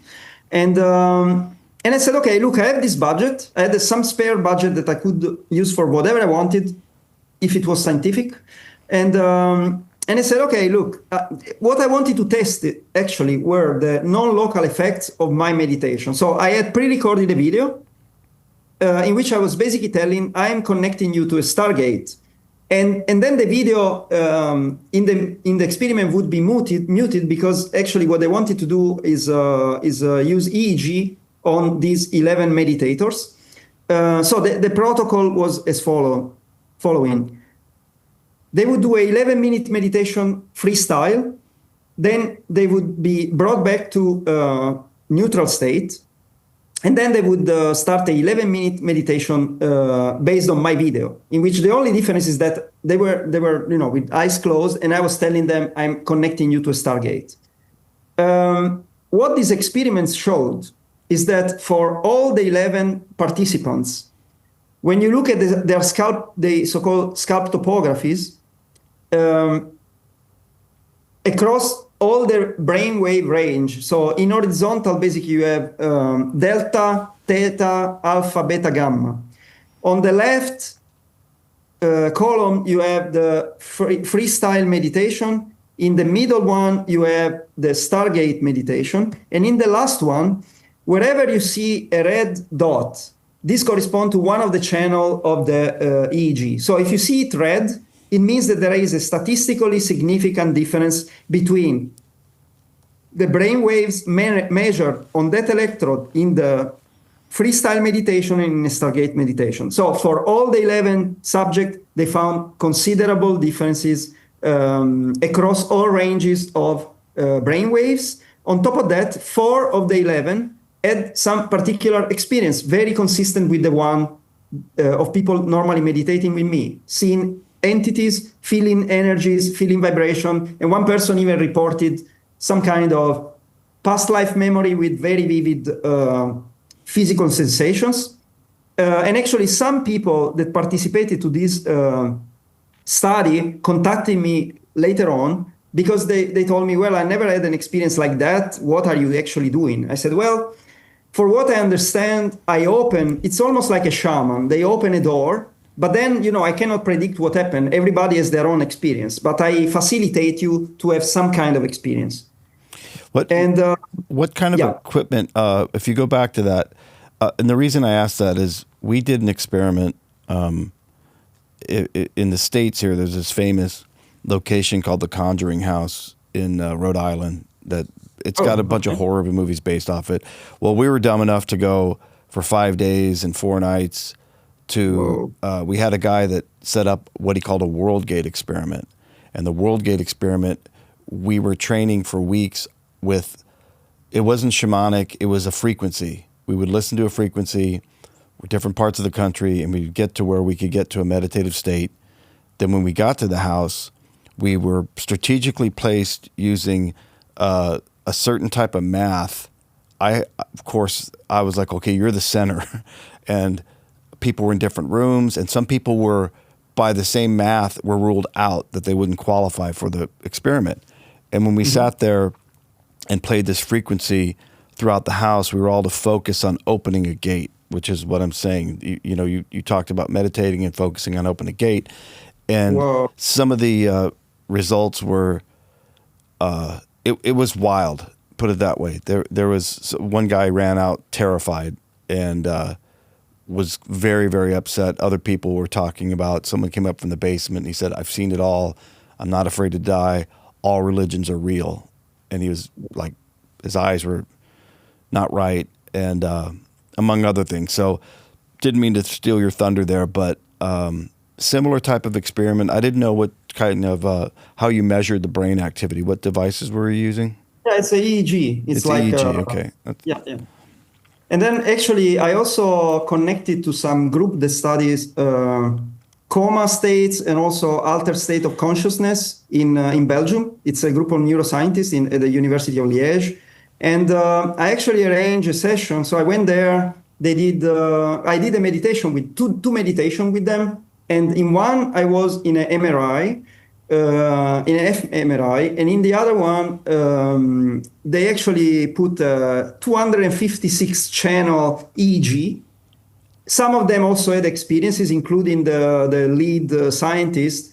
I never got the results for the EEG. These are unfunded studies, so that was the problem. It was just, for fun. After a year of pressure, I got at least a partial analysis of the fMRI, and they told me, well, there is something interesting, but we cannot tell you too much. If you want a deep analysis, you have to find somebody doing it, and we can, you signed an NDA, and we can give you the raw data. Now, actually, with AI and stuff, I have got some very interesting results. And basically, they say that this kind of pattern are seen on Tibetan monks in some cases. So it's not like when I meditate, I get into some sort of relaxed state. I get into a functional state in which there is a different configuration of the connectivity in my brain, and it's pretty active. So now, well, I hope I can find somebody analyzing this data or maybe get new results. But so now I want to go to electromagnetic anomalies. You mentioned skinwalker range. There are a bunch of electromagnetic anomalies. I experienced some of those too, typically right before or right after the meditation. So example, one time I had just finished meditating. We are getting out of the park, and I feel actually some sort of heating on my head. I look up and I see that there is a very strange cloud just on top of us. It's the only cloud anywhere. And I said, wow, this cloud looks like a diamond. I want to take a picture. I tried to take a picture. My screen turned completely black with a blinking light in the middle. And then the light was moving to the right and disappearing. And it kept on doing it for maybe half a minute or so. I had no control on my phone. And then finally, when I got back control, I took a picture. And then I realized this thing has too many straight edges to be a normal cloud. But then later on, I got consistently this kind of situation in which after a meditation, I get a message. I actually look at the clouds and I get a message. It's us. And in that moment, my phone turned from this, which is what you normally see in the photo app, into this. It's a situation that a configuration that you cannot provoke by itself. And I also connected to somebody who was involved with the Soul Foundation. She told me that she also had the same kind of anomaly when she was connecting to UFOs. And this was an iPhone 7. Then the most extraordinary case that I had was once during the meditation, the phone switched off. I switched it on, and it was at 10% of charge. Now, it was an iPhone 7 with a 5-year-old battery, and normally with 10% of charge, it wouldn't have survived more than a few minutes, let's say half an hour to be generous. Well, that day, it survived 10 hours, even though I was using the phone. I never put it in airplane mode or nothing. It was just functioning endlessly. And then I look at the phone during the night and I said, how is it possible? What's wrong with you? And then I see a little tiny orb getting off the phone, moving to the left, and then my phone discharges in 5 minutes after 10 hours. So this is very like skinwalker range kind of stuff. So this is another example. Right after the meditation, I told my friend, I believe there is something in these clouds, and my phone turned instantaneously in front of her like that. Now, I can go to the juicy stuff, which is also I only have a few slides more.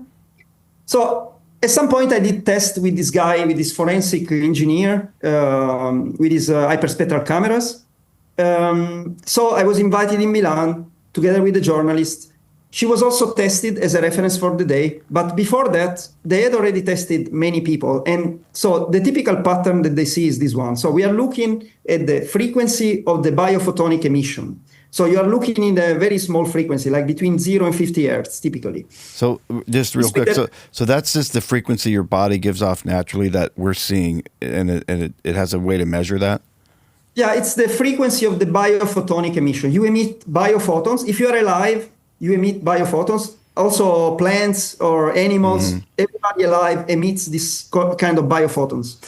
And so you have to have specific algorithms to be able to study this kind of stuff. That's his specialty. He collaborates with somebody, with a professor in medicine that was also at the NIH in Baltimore and stuff. They look in this kind of stuff. So normally, with people, they see that the highest level of frequency is concentrated in the eyes. So, like for instance, in this case, for this guy and this woman who is the journalist that was tested with me, it's like Leonardo da Vinci used to say, the eyes are the window for the soul. And actually, they can show it if you look in the right frequency. But then in my case, even when I'm not meditating, the highest level of frequency is distributed equally over all my face, except for a region that looked like a mask, and it's always there. So when he looked at that, he said, did you have ever a surgery to your face in which they implanted some metal? I said, no, not that I know. Because he said, well, basically, there is a region that doesn't emit biophotons. So could this be an energetic implant of some kind? I don't know. Definitely, I had MRI, and there was no metal in my face. But then when I start meditating, you also see a spinning toroidal field around my head that occasionally forms a cross. Now, what they told me is that we already saw this toroidal field around other people while they are meditating, but we never saw this cross. And you will see a picture in the next slide visualizing this cross. This picture shows a bit more visually the difference in frequency. In distribution of frequency, you see, very, very different distribution between the journalist and me. And these pictures show the result with another camera. So they were pointing two cameras to me. One was a hyperspectral on my right, and the other one was a polarimetric camera. The polarimetric camera measured the polarization of the light. Normally, the polarization of the light shouldn't change around you or something when you're starting to meditate. The polarization changes if, for instance, light crosses a different medium. You go from air to water, or you go from air to plasma, or if you have a strong electromagnetic field, or you have a gravitational field. But in my case, so they were monitoring 12 points around my body, and as soon as I start meditating, together with the spinning toroidal field, there is also a change in polarization. Is that the difference in the color from the top slide to the bottom, where it's green on the bottom and you don't see the green on top? That shouldn't change, but did? Yeah. Yes. So basically, whenever they look at the polarization in each of these points, they see that it's different and significantly different. By the way, this is a camera that mounts a sensor that is used in space exploration. Very, very sensitive and powerful device. And then this is basically we are looking at the same data in a different way. So actually here I have again to correct a little bit. So during the interview in News Nation, I had misunderstood how to actually interpret this data. So what you see on the right, it's not frequency. Let's say each color doesn't correspond to a different frequency. Each color corresponds to a different direction of the biophotons. So basically, when you look at photons, you can treat them as waves or you can treat them as particles. This camera is able to characterize them in both ways. So on the left, you see the frequency of the biophotonic field. On the right, you see the direction of the biophotons. And whenever you see a flash of light, this means that all the biophotons are emitted in the same direction.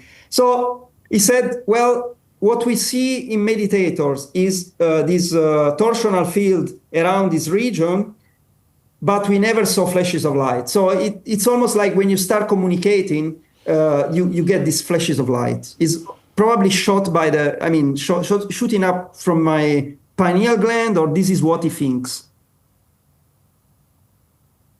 So that's emanating from your head. From my head, yeah. And it's absolutely he never saw it before with anybody else that he had tested. And the other thing that he didn't see is this cross. And explain what a toroidal field is. Well, it's a field that has the form of a toroid. So, like for instance, if you look at the magnetic field of stars, or at the magnetic field of the Earth, you have a north and a south pole, and you see the structure of the magnetic field going from one to the other, almost like the polar structure. So this is the kind of structure that they were seeing around my head. And so in the center picture, so as those photons are circling around your head and they're being measured, a cross symbol appeared in that center picture, which is, they've never seen that before. Yes, and it doesn't seem to come from outside. It seems to come really from my head. It's like really following the shape of my face. So I don't know. As I said, they never saw this kind of effects before. So they were like, They told me, you know, you are a very interesting machine. but, uh, but then, you know, in more recent times, in 2024, I went to this Val Malenko that I mentioned before, where actually they caught on tape entities and UFOs and stuff.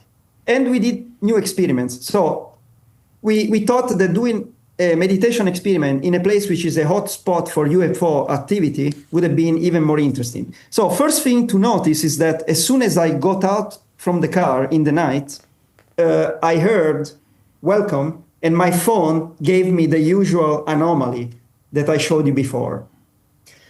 And then the day after we did the experiment, so this is the guy with the hyperspectral camera. This time he brought a new hyperspectral camera that was never tested on me. These are the experiments. So I was tested, and another guy who is also an expert meditator was tested. What you see here is a time series. So in each of these entries in this matrix, you should see a full distribution of the frequency of the biophotonic emission of the body. And in this case, each of these entries has some data. So you never see, apart from the first one, which is normal, but all the others have some kind of data. Sometimes you see the full body, sometimes you see just the head and the arms. But in my case, as soon as I start meditating, I disappear for a long period. Actually, for more than 50% of the time, the hyperspectral camera is not able to detect my biophotonic field. And in this case, the range is between 0 and 59 Hertz. So it's even higher than the other camera. And on top of that, my frequency stays between 0 and 3 Hertz. And he said, well, you know, I've never seen something like that. I don't know where you went. So what I can say is that from my point of view, when I was meditating, and this was just 3 minutes of meditation, so I basically dropped instantaneously in meditative state. I was trying to connect to the entities, and I was asking them things. I was asking, who are you? And the only thing that I remember is that we are ancient, we are here, we have been here before humans and whatever. And I wasn't feeling my body. I was feeling almost like levitating and very light, so to speak. Yeah, and I was having visuals. So this is interesting. Yeah, just real quick on that. If you go back to that slide, so each of those images has data, and the orange is your friend, right? That's yes. the other person. No, this is the friend. Yeah. Yeah, and so that's an actual image of him, and the frequency, the biophotonic field that it's being measured, and his is orange, and in each frame you see something. So it's higher. Yeah, it's like his frequency was about between 0 and 10 typically. In my case, it was between 0 and 3, and I was disappearing. So it's almost like you meditate to where you can lower your frequency enough to where the camera doesn't even pick you up half the time. Yes, so how do you explain? So one possibility is that there is, when I connect to this whatever Stargate, there is really something that forms around me that bends the light, consistent with the other measurement, with the other camera and the polarimetric camera. Then remember, we were talking about relativistic effects. They are even visible when I record with a normal laptop. You see some visible effects. So it seems to affect the range of frequency. The let's say not just invisible light, but also visible light. And then the other possibility is I was certainly not dead. So a dead person wouldn't emit biophotons, but maybe I was kind of out of my body. And maybe if you go out of your body, the energy follows you. And so maybe the biophotonic field is associated to that, to your energetic body more than your physical body. But I don't know. It's all speculation. We should do more tests, test more people. So it was interesting. It's just like a lot of data points suggesting something interesting. And here is a collection of data. So 2 different hyperspectral camera, polarimetric camera, anomalies on the phone, 2 different phones. Actually, I didn't discuss the one on the iPhone 16, and also even on my Mac, or even in the phone, in the phone itself.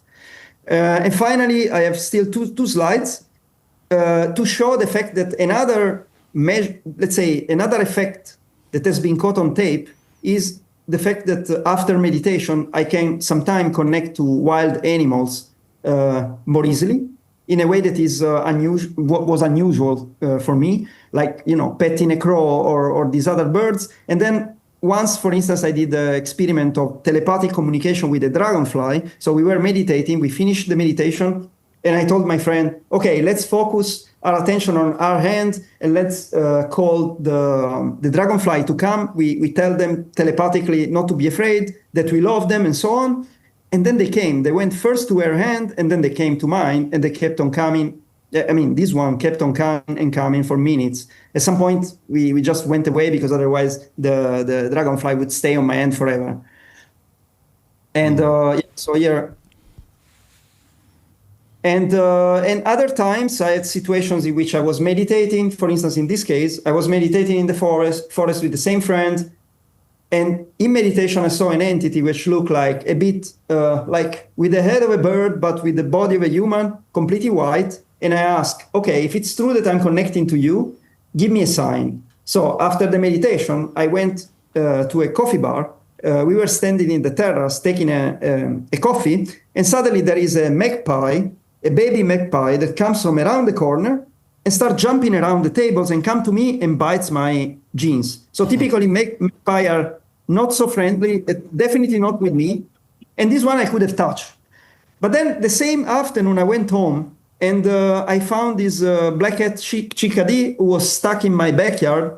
And because he couldn't fly, I took him home and he started flying around and he landed on the rose under the love and infinity. And, it's interesting to have this kind of synchronicity immediately after having seen a bird humanoid in your meditation. And it never happened again, right? So... Oh, I see the little bird. He landed right below the...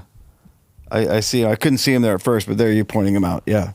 It's similar to this one. This one is another black-headed chickadee, but this one, yeah. And then, for instance, okay, yeah. I also did the same experiment, telepathic experiment with a butterfly that was flying around. I said, "Come to my hand," and came to my hand, and then stood on my shoulder for like 4 minutes. And then when we started meditating, he flew away. So yeah, that's about it. Wow. Well, it's a lot of information. It is. But I am glad you walked through it because just for more context for the viewer. So, Andrea did an interview last year with Ross Coulthart on News Nation, and being a show like that, they have a certain format, so they only focused on just nothing nearly that you were able to present today. So I'm glad that we gave you the space to do that. And there's the Skinwalker Ranch stuff, the Chris Bledsoe stuff. We talked to these people, and there's so much in there that you've described that they described. Caleb, the security guard, was showing me his phone, and his phone would do the same thing your phone would do. The time anomalies, the orbs that look the same. I guess it's interesting because if you're just a guy that was like John Q. Public, and you go to explore this, you wouldn't be able to have the level of some of the testing that you're able to do, or even know where to start with it. So, that's impressive, and I know you're able to probably continue that, and you're going to continue that.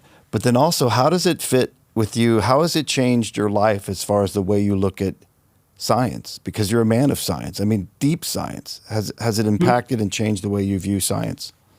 Well, definitely, I understand that there is a lot that we don't know, and but what gives me some comfort is that you can provoke some phenomena, and then if you understand how to provoke them, you can also measure them. So it's like I would say, these NHI, they have control on the situation. Okay, so they decide when to show up, but there are some phenomena, like when you explore psychic abilities, there are certain things that you can learn to do, and you can consistently get results.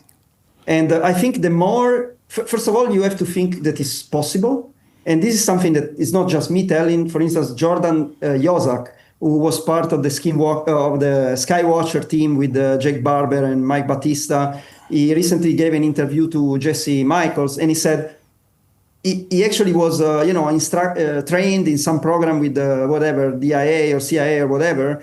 And he said it's fundamental when you start exploring psychic abilities that you have to believe that these things are possible. If you don't have the belief, you will never get there. And also, a lot of people, they would like to see something, but they never really do they don't do any effort to actually trigger the phenomena.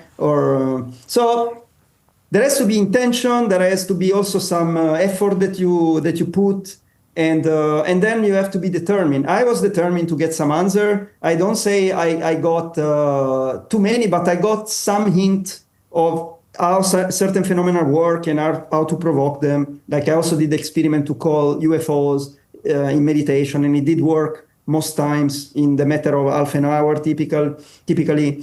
And so, yeah, but the interesting thing, what I believe these phenomena teach us is basically not teach us, but they force us a little bit to understand better ourselves and our potential. So the human potential is much wider than science admits or religion admits. And I'm really grateful that I started investigating this phenomena that really brought me to discover a new world, basically, which is it's always around you, it's always inside you, but if you don't explore it, you will never get to know anything about it. Yeah, fascinating, man. Well, let me give you a couple questions before we wrap up. Sure. Because when I put myself, I kind of zoom out, right, and think about your journey. And when I think about your journey as a child and your family and your uncle and your mom and cousins that saw things, and then in 2017, 18, in earnest, you started to explore consciousness, meditation, and all these paths. From 2017 till now, how has your concept of what this phenomena is, how has that changed? Well, I definitely understand it a little better. The thing is, you never get a final answer. Like, for instance, you interact with entities, and these entities eventually tell you, okay, we are this and that. I don't know, we are Arcturians, we are from Orion, we are whatever. You can take it at face value, but there is no way to verify it, right? So you always have to say, okay, I have to stay skeptic on that. There are certain things that I will never be able to verify unless, I have the experience of going, on their ship, and then they bring me to this planet and I know exactly what planet it is, just to make an example, no? So you have to accept the fact that certain things you will never know for sure. And some scientists are really not pleased with that. They always want to have control of everything. They always want to fit it within, their concept of reality, their equations, their whatever. But it's a bit like, science will never prove the existence of a God or a universal consciousness, I believe. But most people actually resonate with that. So do we have to trust our heart, or do we have to trust the scientific model? So you have to, still, you have to find some sort of equilibrium between the mind and the heart in some way. You have to try to know when to trust one and when to trust the other. And so that forced me a bit in this journey to move from the mind to the heart and try to find the balance. I'm not saying I found the balance, but I went from a career-driven mindset to something that is completely different. I'm more interested in knowing what is the meaning of life, how far I can push the understanding of the potential of a human being. And another thing that I want to say is that you're interested in agendas and stuff like that from NHI, I guess. And I personally believe that there are many agendas at play. It's not the phenomenon or whatever, the NHI are not all benevolent or are not all neutral or malevolent. Some people like to put things in one box. I believe it's a whole spectrum. Like you just look at the humanity, you have very evil people that, they are self-serving. And then you have people that are completely on the other side, all, very loving and compassionate with everybody. I think you have to expand that to also these other entities. Some may be higher, higher dimensional, more evolved and stuff. They live more in a love space or compassion or whatever. And some are really self-serving and manipulative and deceitful, and maybe also, influencing some power structures.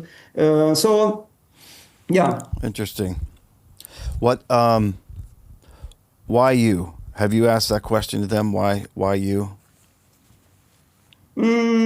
I think there are predefined contracts.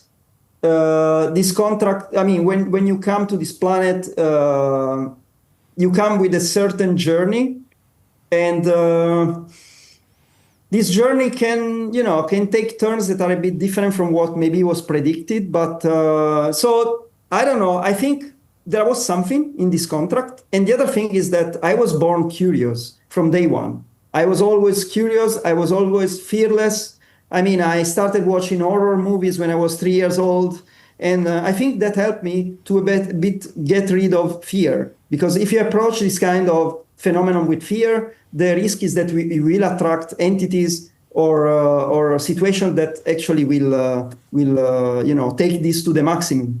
And so I don't know. Because I know, and you've heard it too, now that you not only through your experiences, but looking into other people's experiences, everyone's got,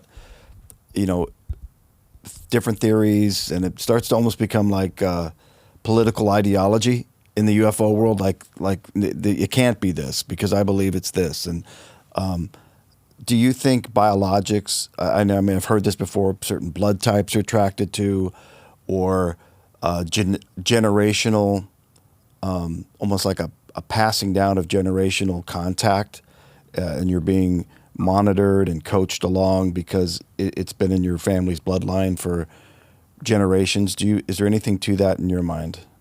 Yeah, I think so.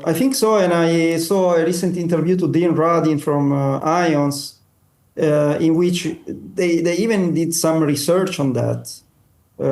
So, yeah, I think they track, for instance, psychic abilities to people that in their ancestral lineage were like executed, as witches or whatever. And then at some point, and the Catholic religion, actually, with the Inquisition and everything, was responsible for shutting down the abilities of certain people, and this propagated through generations. Like, people were afraid to, at some level, that is even beyond the conscious, were afraid to explore certain venues or certain abilities because of this ancestral trauma that is somehow carved in their DNA or something. I don't know. I think I read that. I think I just read an article or some of an article about that where, or where was he at? He was saying the Inquisition was a primary factor in us having our consciousness stunted, like to stop exploring that. And I've had conversations with other people like yourself, and it seems like consciousness used to be a fundamental ability or trait in humans. And over the millennia, consciousness has become limited to, 1 minute TikTok clips and short attention spans and very material and very right here, right now, and no depth to it.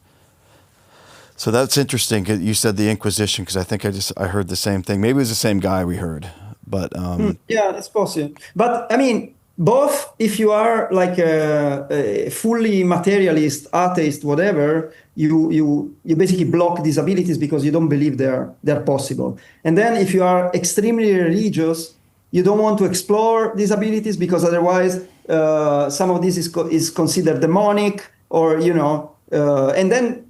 Yeah, this is something that really disturbs me a lot, is when some people come and say, okay, this is only demonic. So in whatever religions you have both angels and demons, right? Right.